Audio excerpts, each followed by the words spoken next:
God of War es una de las sagas más valiosas para PlayStation y más queridas de todos los tiempos, siendo elogiado por su brutal jugabilidad, historia increíble y ganando varios premios, aunque como muchos otros títulos ha estado envuelto en polémicas como cuando usaron el cuerpo decapitado de una cabra para un evento de God of War 2 y teniendo un tropiezo bastante grande con God of War Ascension, siendo salvada por su predecesor de PlayStation 4. Así que quédate hasta el final del video porque hoy te contaré su historia.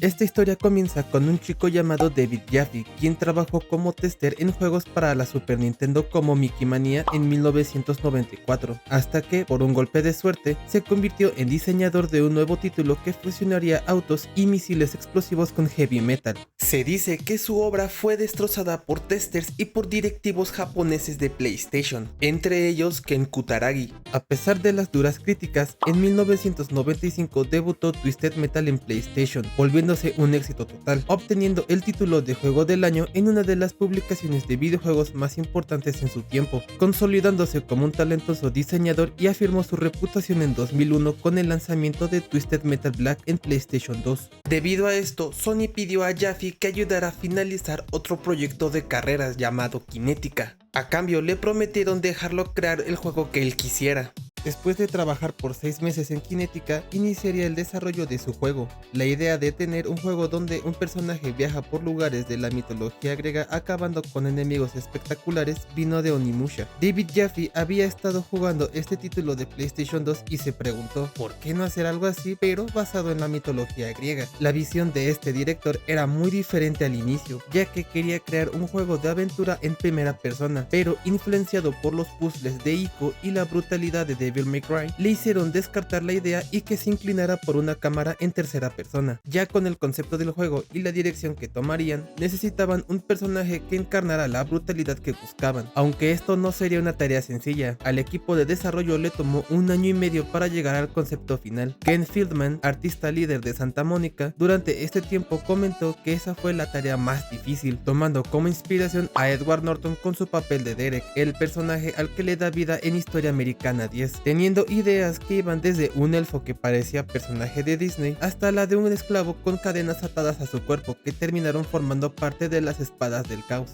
siendo esta última idea la que eligieron para la creación de Kratos, con la piel pálida y cubierto de las cenizas de su familia.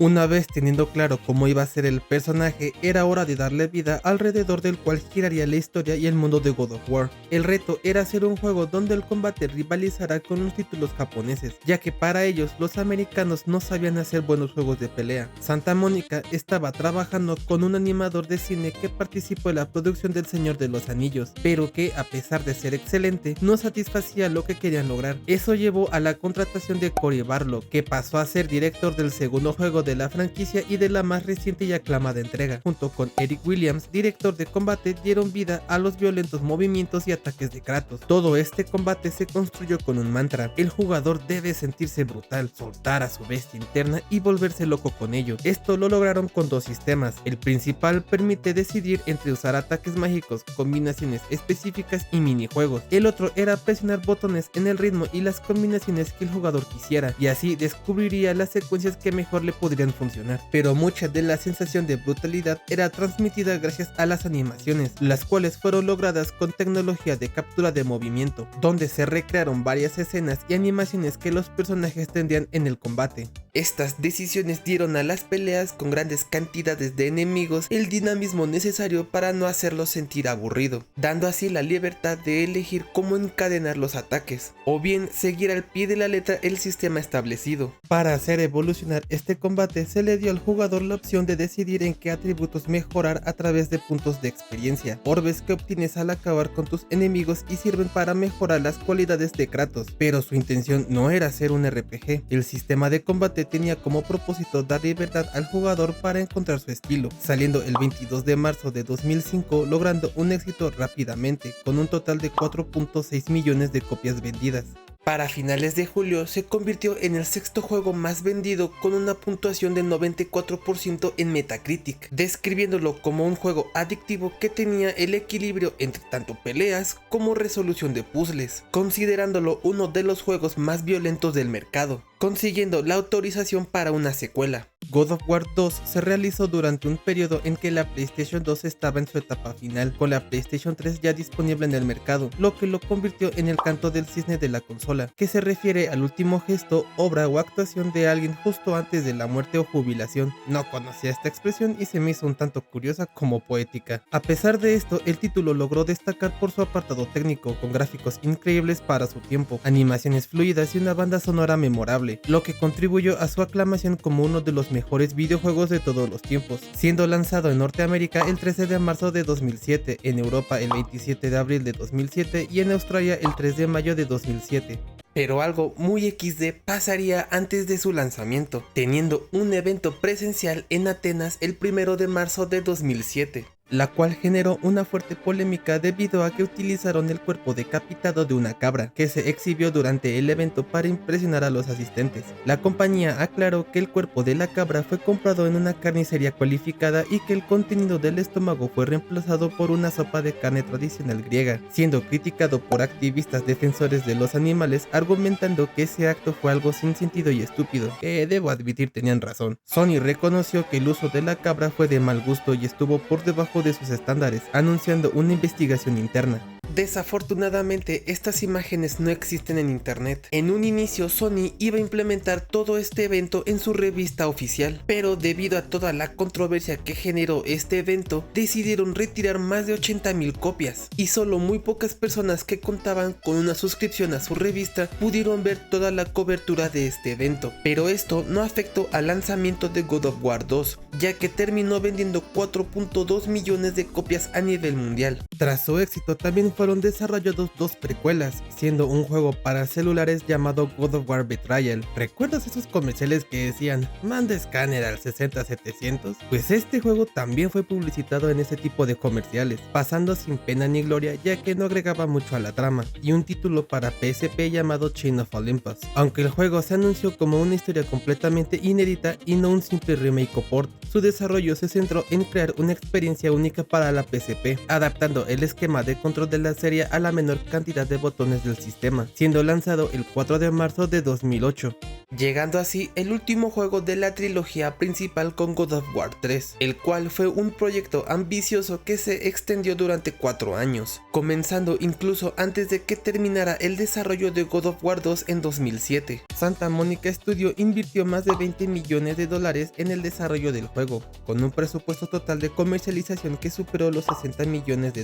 El equipo de desarrollo se centró en crear la mejor experiencia de juego posible, aprovechando la potencia de la PlayStation 3 para desarrollar escenarios más allá de la vista del jugador y lograr un apartado técnico verdaderamente espectacular. Se implementaron nuevas técnicas como el mapeo normal combinado para aumentar el realismo en los modelos, especialmente en el movimiento muscular y las venas visibles. Se utilizó una simulación dinámica para animar el cabello, permitiendo que la PlayStation 3 calculara matemáticamente su movimiento. El guión del juego fue dividido en 3 partes y contaba con 120 páginas en total. A nivel jugable se introdujeron novedades como criaturas montables, un sistema de combate más variado con nuevas armas como una espada de doble cadena, un mayor número de combos y una IA enemiga mejorada. El motor gráfico fue una evolución del utilizado en las primeras entregas, y se logró aumentar significativamente la cantidad de enemigos en pantalla, pasando de 15 a unos 50. El juego fue lanzado originalmente el 18 de marzo de 2010 para PlayStation 3. Al poco tiempo de haber sacado God of War 3 al mercado, también saldría una precuela el 2 de noviembre del 2010 para la PSP llamado Ghost of Sparta, siendo la sexta entrega de la franquicia God of War, situada cronológicamente entre los eventos de God of War 1 y God of War 2. Tanto este juego como Chains of Olympus serían remasterizados y lanzados el 13 de septiembre de 2011 como parte de God of War Origins Collection para PlayStation 3.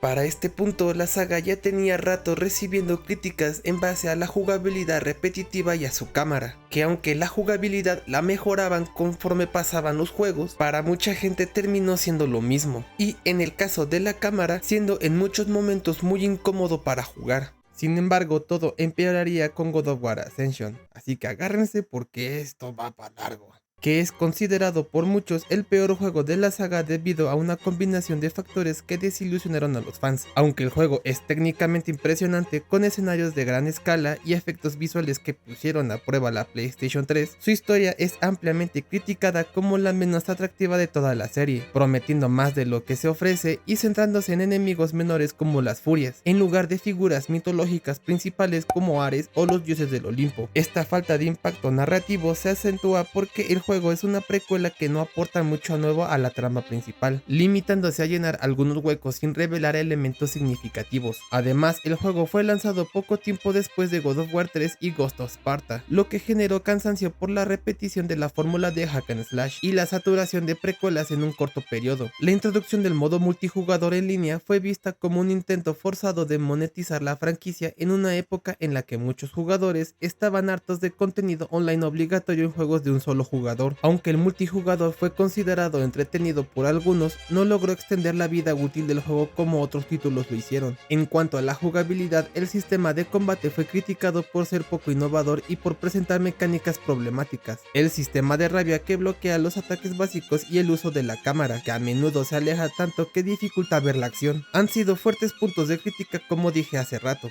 junto con muchos bugs que arruinaban aún más la experiencia del juego. Los enemigos a menudo se sienten como esponjas de daño y los jefes, aunque algunos son memorables, no logran la misma intensidad que entregas anteriores. La repetición de zonas y mecánicas, junto con puzzles poco desafiantes y una narrativa que se pierde con flashbacks jugables que confunden al jugador, contribuyeron a una experiencia que muchos consideraron aburrida y desorganizada. Aunque algunos jugadores lo valoran como un buen juego, la verdad es que ha dejado una mancha bastante grande en la saga de God of War por estas razones. Si bien este título dejó una mancha bastante grande en la saga, tendrían su momento de redención con God of War de PlayStation 4, el cual comenzó su desarrollo en 2014, con Cory Barlog confirmado como director creativo desde el inicio del proyecto en la PlayStation Experience de 2014, donde se anunció que el juego no sería un preludio sino una reinvención de la franquicia. El juego fue anunciado oficialmente en el E3 de 2016 con una demostración que presentaba a Kratos enseñando a su hijo a cazar y luchando contra un troll, confirmándose así el nuevo entorno nórdico. La versión final sería lanzada en abril de 2018, representando una profunda transformación de la saga, pasando de la mitología griega a la nórdica, con un enfoque narrativo centrado en la relación entre Kratos y su hijo Atreus. Aunque el desarrollo se centró principalmente en la versión para PlayStation 4, la versión para PS5 fue considerada una mejora visual y técnica, aunque el contenido principal y el diseño del juego fueron esencialmente los mismos en ambas plataformas. El desarrollo contó con la colaboración de otros 8 estudios de PlayStation, incluyendo Bluepoint Games y Valkyria Entertainment, para ayudar en distintas facetas del proyecto, vendiendo 19.5 millones de copias a nivel mundial, teniendo una calificación del 94% en Metacritic y ganando el GOTY en 2018. Dando luz verde para God of War Ragnarok, que sería la novena entrega de la saga y la secuela directa, concluyendo la era nórdica abarcando el Ragnarok, siendo un evento central en la era nórdica que se predijo con la muerte de Baldur en el juego anterior. El desarrollo del juego enfrentó retrasos inicialmente programada para 2021 debido a problemas de salud del actor Christopher Judge, quien interpreta a Kratos en agosto de 2019, y posteriormente al impacto de la pandemia en el proceso creativo. La jugabilidad se renovó respecto a su predecesor, manteniendo el combate en tercera persona con cámara libre sobre el hombro. Tanto el juego anterior como este tienen una presentación en plano continuo sin cortes ni pantallas de carga, aunque en realidad sí las tiene, pero están disfrazadas. Por ejemplo, cuando Kratos pasa por un camino estrecho, lo hace de manera lenta para que le dé tiempo a la consola cargar la siguiente parte. Esto también pasa cuando vas entre reinos, usan una zona que no tiene tantas cosas en pantalla para que pueda cargar la siguiente sección. El juego recibió elogios universales por su narración, personajes, gráficos, diseño de niveles y mejoras generales sobre su predecesor. En los Game Awards de 2022, Ragnarok fue nominado a 11 categorías, incluyendo Juego del Año, ganando 6 premios, entre entre ellos el del juego de aventura del año. El 12 de diciembre de 2023 lanzarían un DLC gratuito titulado Valhalla, sirviendo como epílogo que siga a Kratos mientras participa en pruebas dentro del Valhalla para reconciliarse con su pasado en Grecia.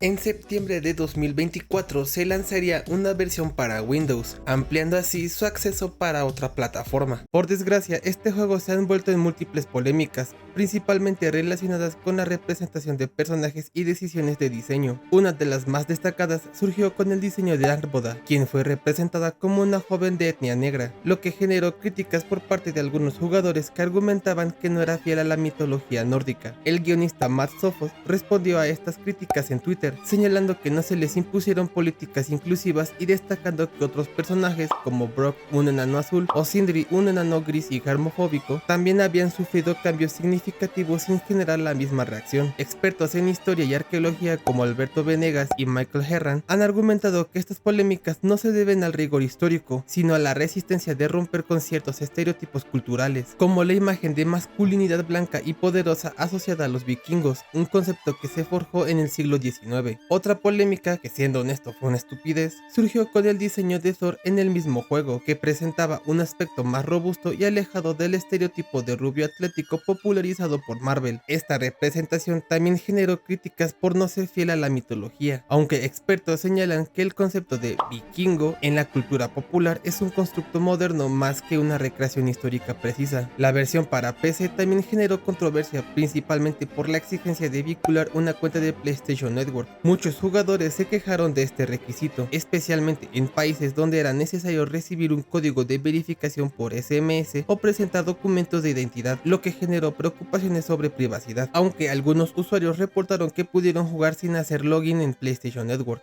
lo que generó confusión y frustración. Además, la versión de PC ha sido criticada por problemas técnicos como fallos constantes, bajos FPS, bugs de audio y video y la exigencia de una GPU con al menos 6 GB de VRAM, lo que dificulta su ejecución en el hardware más común como la GTX 1650. Como conclusiones, no importa si tu juego llega a caer en la repetitividad, siempre y cuando puedas reinventarte, lograrás darle un aire nuevo que lo hará revivir para regresar mejor que nunca. Y no importa lo que hagas, siempre habrá gente que verá lo malo en todo. Padrino, este video fue sugerido por un suscriptor que pondré de este lado. Así que si te gustó, dale like, suscríbete y si quieres que también hable sobre el desarrollo de algún videojuego, me lo puedes dejar en la parte de los comentarios. En la descripción te dejo mis redes sociales junto con mi canal de Discord para que así te puedas unir y hagamos crecer esta bonita comunidad. Te recomiendo que me sigas en Twitter ya que ahí haré los anuncios de los próximos videos y podré hablar con ustedes de manera más cercana. Gracias por ver el video hasta el final y nos vemos en el siguiente.